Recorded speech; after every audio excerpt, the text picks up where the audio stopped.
मैं आपने अवसर दिया कि मैं बच्चों के बीच में आके अपनी कुछ बातें रख सकूं। लगभग हम लोग कितनी देर से बैठे हुए हैं यहाँ पे? 2 घंटा हो गया पक्का? मुझे ऐसा लग रहा है कि 5 मिनट पहले आए, क्योंकि जो बातें हमको यहाँ पे सुनने के लिए मिल रही है कहीं ना कहीं हमारे जीवन में उनका इम्पोर्टेंट बहुत ज्यादा है, चाहे आज हमको समझ में ना आ रहा हो। अभी भी मैडम ने आपको एग्रीकल्चर से रिलेटेड कुछ चीजें बताया, फिर उसके बाद में सर और सोनी मैम आए तो आपको साइबर क्राइम से रिलेटेड जो भी बताया है उसको हमें बिल्कुल नहीं भूलना है। और सर को मैं एक बार और सोनी मैम का एक बार बहुत बहुत धन्यवाद देना चाहता हूँ कि आपने यहाँ पे जितनी देर बैठे हुए। मैं खुद एक ऐसा ही था पंकज राय सर के साथ में 3 महीने 4 महीने रहने का मुझे अवसर प्राप्त हुआ हरई में। वो उस समय मेरे साथी थे, तब मैंने देखा कि ये जो नौकरी होती है 24 घंटे, ना कोई आने का टाइम ना कोई जाने का टाइम, बहुत ही अलग तरीके की नौकरी होती है। तो उस फील्ड में यदि कोई जाना चाहता है तो वो भी आपके रास्ता खुला हुआ है। अभी धन्यवाद सर ने आपके बीच में मुझे थोड़ा सा इसलिए भेजा है कि फ्यूचर के बारे में हम लोग जो बात कर रहे हैं कि भाई नौकरी नौकरी नौकरी, क्या आज हम लोग करियर मेले में बैठे हैं या रोजगार मेले में बैठे हैं? करियर मेले में, रोजगार मेला क्यों नहीं है? रोजगार मेले का कब, जब हमारे अंदर स्किल होगी, किसी प्रकार की स्किल होगी तभी हमको रोजगार मिलेगा। तो हमें ये देखना है कि आने वाले 10 साल बाद किस प्रकार से रोजगार जनरेट होंगे। यदि हम लोग कोविड से पहले की बात करें तो कोविड के पहले बहुत सारे रोजगार थे ही नहीं। आप लोगों के बीच में कुछ टेक्निकल चीजें बोलूंगा शायद आपको समझ में आए, जैसे गिग इकोनॉमी आज से 10 साल पहले एग्जिस्ट ही करती थी और आज इतनी तेजी से बढ़ रही है गिग इकोनॉमी।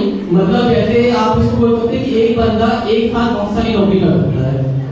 जैसे हम लोग टीचर हुए, ट्रेनर हुए, हम लोग एक ही नौकरी कर सकते हैं। पर इसके अलावा एक बंदा ऐसा है जो कि सुबह जाके जोमेटो में डिलीवरी का काम कर सकता है, 12 बजे के बाद में रैपिडो में अपनी गाड़ी चला सकता है, ओला उबर चला सकता है। तो इसको बोलते हैं गिग इकोनॉमी, जिससे कि रोजगार के बहुत सारे अवसर पैदा किए हैं। क्योंकि हर किसी को सरकारी नौकरी नहीं मिल सकती, इसलिए हमको स्किल की आवश्यकता है। इसी के लिए आने वाले 10 साल बाद हम लोग कहाँ रहेंगे, छिंदवाड़ा कैसे ग्रो करेगा और हमारा एमपी कैसे आगे बढ़ेगा। तो इसके लिए हमको देखना पड़ेगा कि हमारे जो बड़े शहर हैं वो किस तरफ जा रहे हैं। आज बड़े शहरों में हर कोई सरकारी नौकरी की तैयारी के लिए नहीं लगा हुआ है। जैसे हमारे बहुत ज्यादा ग्रुप बना हुआ है, पटवारी, पुलिस, है ना, जो हमने देखे हैं मोटिवेशन वहीं से आता है। हम लोगों ने ऐसी नौकरी तो देखी ही नहीं है, उसका मोटिवेशन कैसे आएगा। तो आईटीआई यदि हम लोग करते हैं, आईटीआई के बाद में हमारे पास बहुत सारे ऑप्शन होते हैं। जैसे हमारे भारत में 13-14 महारत्न कंपनी है। महारत्न कंपनी मतलब जिनका टर्नओवर देखा जाता है पिछले 30 सालों में 25,000 करोड़ के आसपास का हर साल का इसका टर्नओवर देखा जाता है। अच्छा, भोपाल में बीएचईएल खेल किसने सुना है? भोपाल में है कोई? भोपाल में एक कंपनी है BHEL, Bharat heavy electricals limited. इसी प्रकार से बहुत सारी हमारे पास में ऐसी कंपनी है जहां पर वैकेंसी चलती है और आईटीआई वाले वहां पे जा सकते हैं। भोपाल में जो मैं आपको बता रहा हूँ वहां पर अंदर एंटर होने के लिए, वहां पर अंदर एंटर होने के लिए जो वहां पे 20 साल से रह रहे हैं उनको अंदर बाउंड्री में एंटर होने को नहीं मिला। ऐसी कंपनी वहां पर हम लोग जा सकते हैं आईटीआई वाले, सिर्फ आईटीआई करके अप्रेंटिस करने के लिए या जॉब करने के लिए। और मैं बता रहा हूँ कि लगभग 10 साल नौकरी करने के बाद में किसी टीचर की सैलरी या फिर हम जैसे लोगों की सैलरी में बहुत ज्यादा अंतर नहीं आता है। पर जो इंडस्ट्री लाइन होती है, इंडस्ट्री लाइन में आसानी से 70,000, 80,000, 1 लाख रुपए तक 10 साल के अंदर लोग पहुंच जाते हैं। मैं बात कर रहा हूँ महारत्न कंपनियों की।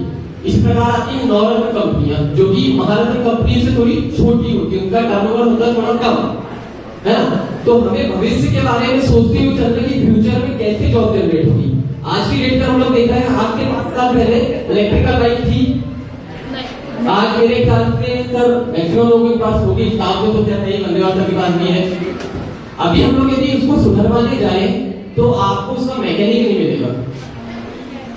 इलेक्ट्रिकल व्हीकल का स्पेशलिस्ट जिसको मैं बोल रहा हूँ, क्योंकि अभी तक के उसके ऐसे कोई कोर्सेज नहीं बने थे, पर आईटीआई में हमारे यहाँ ईवी से रिलेटेड कोर्स आ गया है। छिंदवाड़ा में ईवी का एक कोर्स होता है। इसी प्रकार से आप लोगों ने देखा होगा ड्रोन टेक्नोलॉजी, सभी देखा ड्रोन कहाँ देखा है? शादियों में। और आने वाला जो समय है ड्रोन के क्षेत्र में भी बहुत ज्यादा तरक्की करने वाला है। आज हमारे पास में ड्रोन के स्पेशलिस्ट नहीं है जो कि उसको सुधार सके, जो कि उसको बना सके। तो हमारे यहाँ पर संभावित स्तर के आईटीआई है, जैसे कि जबलपुर हुआ, भोपाल हुआ, तो यहाँ पर ड्रोन टेक्नोलॉजी से रिलेटेड भी कोर्स चालू किया गया है ना। अच्छा, एक चीज और, जैसे कि सर ने बताया कि आईटीआई के बाद नौकरी लग जाती है, और मैंने अभी आपसे यही पूछा था कि नौकरी क्यों देगा आपको? जब आपके अंदर स्किल होगी, हुनर होगा, तभी नौकरी मिलेगी। तो आईटीआई भी जैसे एक प्रकार से बेसिक कोर्स है। आपको यदि नौकरी करना है तो आईटीआई के बाद में आप लोग एडवांस कोर्स के लिए आगे जा सकते हो, क्योंकि आज की डेट में आपको किसी भी चीज का स्पेशलिस्ट बनना पड़ेगा, विशेषज्ञ बनना पड़ेगा। आज हम लोग किसी डॉक्टर को देखते हैं और देख के बोल देते हैं यार वो इतना कमा रहा है। आप देखो तो उसने कितनी मेहनत किया पिछले 10 सालों में एक ही सब्जेक्ट पढ़ने के लिए। दांत का डॉक्टर देखोगे तो उसने 10 साल खाली दांत के बारे में पढ़ाई किया है।